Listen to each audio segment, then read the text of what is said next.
이 지방선거 최대 관심 지역이 바로 이곳, 서울, 부산 이렇습니다. 그러나 이번에 좀 다릅니다. 이번엔 경기도입니다. 결과 예측하기 어렵고요.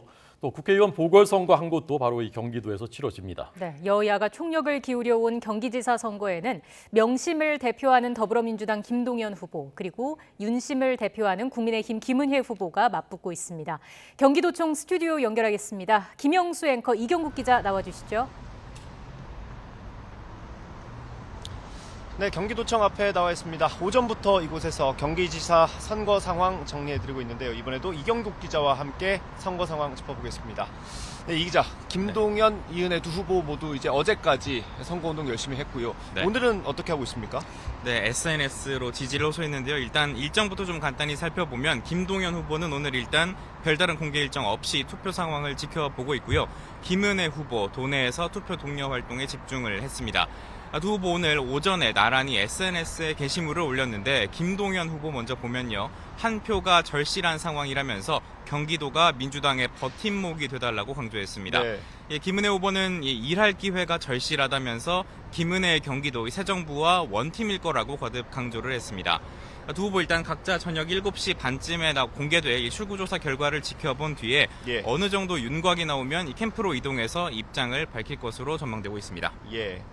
지금 방송 지켜보시는 분들 이거 가장 궁금할 것 같습니다. 네. 그러면 경기지사는 언제쯤 윤곽이 드러날까요? 네, 사실 투표율이 총선이나 대선에 비해서 좀 낮은 편인 상황인데요. 그래서 개표가 금방 끝날 거라고 생각하실 수가 있는데 이번 선거 사실 변수가 여러 개가 있습니다. 일단 코로나19 확진자가 7시 반까지 투표를 하니까 지난 지방선거보다는 개표가 늦어질 수밖에 없고요.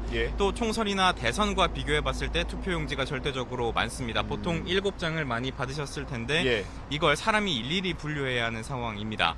선관위 쪽 취재를 좀 해보니 경합 지역이 아닌 대부분의 지역은 일단 자정쯤에 윤곽이 좀 드러날 것으로 예측이 된다고 하고요. 다만 이 접전 지역, 경합 지역의 경우에는 내일 새벽 3시쯤 또는 더 늦어질 수 있다는 전망도 나오는 상황입니다.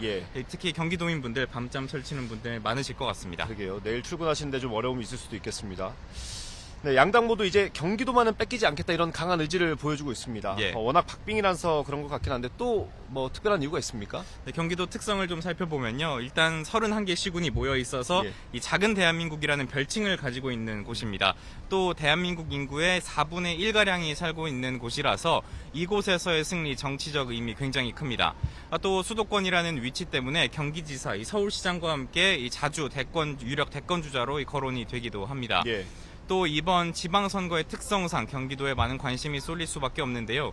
이 대략적인 수도권 판세를 좀 살펴보면 서울에서는 국민의힘이 잠정 우세를 보였었고 경기와 인천에서 혼전 양상이 펼쳐졌습니다. 때문에 수도권 승부에 쐐기를 박으려는 국민의힘과 이에 맞서는 민주당 모두 경기도에 집중할 수밖에 없습니다. 그렇군요. 이번 경기지사 선거는 이제 윤심과 명심의 대결로 표현이 많이 됐잖아요. 두 후보 면면을 보면 사실 대선의 연장전을 보는 것 같다는 생각이 들 때도 있거든요. 네, 먼저 김동연 후보부터 좀 살펴보면 지난 20대 대선에 출마를 했지만 이 막판에 민주당 이재명 대선 후보 지지를 선언하면서 후보직에서 사퇴를 했습니다. 또 이재명의 일부 정책을 계승하겠다 이런 의지를 직접 밝히기도 했는데요. 한번 듣고 오겠습니다. 이재명 지사의 정책 중에서 도민들이 좋아하시고 성공한 정책에 대해서는 승계하겠다는 얘기를 했고요. 그러지 않은 부분은 수정하고 김동연 색깔을 씌우겠다고 말씀드렸습니다. 네, 반면 김은혜 후보 같은 경우는 윤석열의 입으로 많이 불렸잖아요. 네, 맞습니다. 김은혜 후보 일단 윤석열 후보 대선 당시에 윤석열 후보 캠프에서 공보 단장을 맡았었고요. 당선 뒤에는 당선인 대변인을 또 맡기도 했습니다. 선거 과정에서도 김은혜 후보 힘 있는 여당 후보임을 거듭 강조하면서 윤석열 정부와 유기적으로 협조를 할 수 있다 이런 부분을 강점으로 꼽았는데요. 이어서 들어보겠습니다.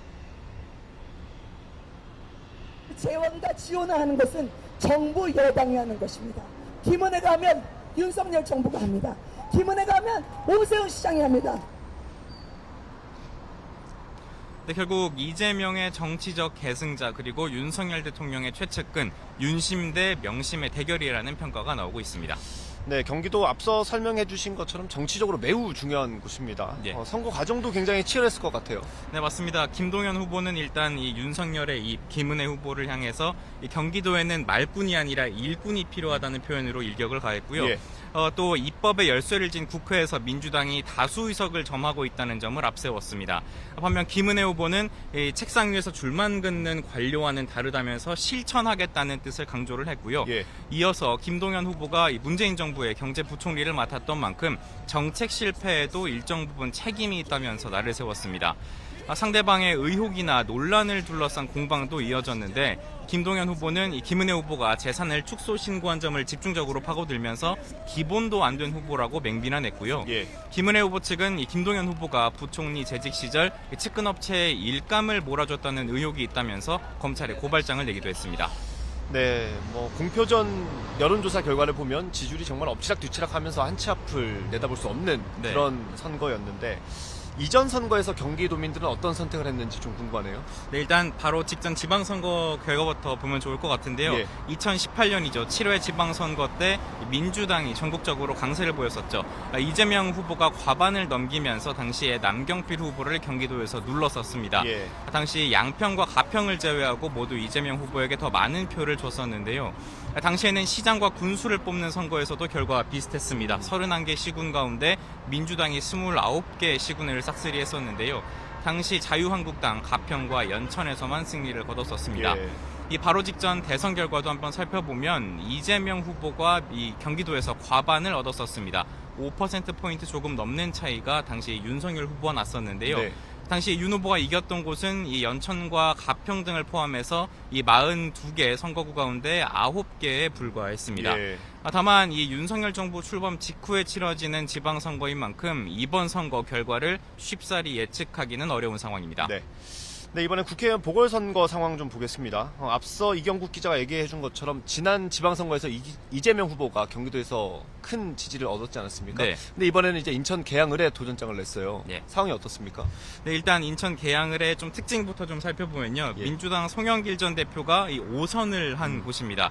지난 2000년 16대 총선부터 모두 민주당 후보에게 힘을 실어줬던 지역인데요. 딱 한 번 한나라당 후보가 당선된 적이 있었는데 이때는 송영길 전 대표가 인천시장 선거에 나서면서 이 보궐선거가 치러진 때밖에 없었습니다. 이재명 후보 이번에 계양을에서 국민의힘 윤영선 후보와 맞붙는데요. 이재명 후보는 능력을 봐달라, 일할 기회를 달라 이렇게 호소를 했고요. 반면 윤영선 후보는 이재명 후보 출마를 방탄 출마다 이렇게 비판을 했습니다.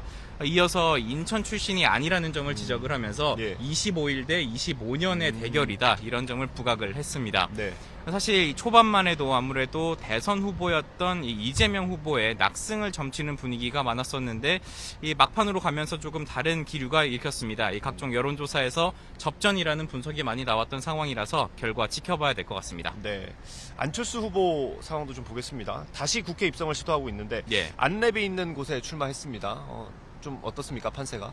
네, 성남 분당 갑이죠. 공표 금지 기간 전에 여론조사를 한번 보면 일단 박빙으로 분류되지는 않은 상황인 것 같은데요. 결과는 조금 더 봐야 할 것 같고요. 이 성남 분당갑이 인수위원장을 맡았던 국민의힘 안철수 후보가 나왔고 민주당에서는 김병관 후보가 출마를 했습니다. 이 두 후보 천문학적 재산을 가진 후보들이라 이 대결에 관심이 쏠리기도 했었는데요. 일단 향후 당권을 노리는 안철수 후보의 입장에서는 원내진이 반드시 필요한 상황입니다. 반면 김병관 후보는 이 17년간 내가 지역을 지켰다라는 점을 강조를 하면서 지역의 자존심을 세우자라는 부분을 집중적으로 피력을 해왔습니다. 지금 인천 계양을과 성남 분당갑 살펴봤는데요. 지역은 다르지만 두 곳 모두 지역에 특화된 후보와 유력 인물이 대결을 펼치는 이런 구도가 형성되어 있는 상황입니다. 어떤 결과 나올지 살펴봐 주시길 바랍니다. 네, 이렇게 경기지사 선거와 국회의원 보궐선거까지 짚어봤습니다. 경기지사 후보들이 말한 것처럼요, 한 표 한 표가 정말 소중한 상황입니다. 비단 경기도만의 얘기는 아닐 겁니다. 최선이 아니라면 차선, 그것도 안 되면 차악이라도 소중한 투표권을 꼭 행사하시기를 당부드리겠습니다. 저희는 이어지는 뉴스에서 다시 한번 관련 소식 전해드리겠습니다. 상암동 나와주십시오.